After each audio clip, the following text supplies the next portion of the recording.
মাটির ঘরে পোষা পাখি একদিন যাবে উড়ে।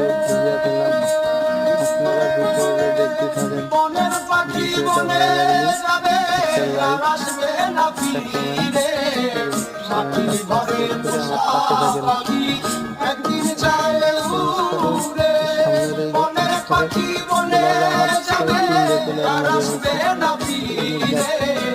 চলে যাবে দূরে, চলে যাবে দূরে, চলে যাবে দূরে। কাঁদিয়ে যেই নামছে সাথে সাথে এমটেনের জাতা শট মেরে মেরে দিলাম। এখানে আর একটা প্লেয়ার আমার গাড়িটা ফাটাই দিছিল, তারও মেরে দিলাম। নিয়ে এখন লাস্ট প্লেয়ারটা আছে। আমি দুটো মাইন ফুটে নিয়ে এবার সাইডে যাচ্ছি। সাইডে দিয়ে বোম মারলাম, তারপরে যখন পালাম না নিচেই নামে যেই দেখি সামনে এমটেনের জাতা শটটি এটাও মেরে দিয়ে হয়ে গেল আমাদের ভুইয়া।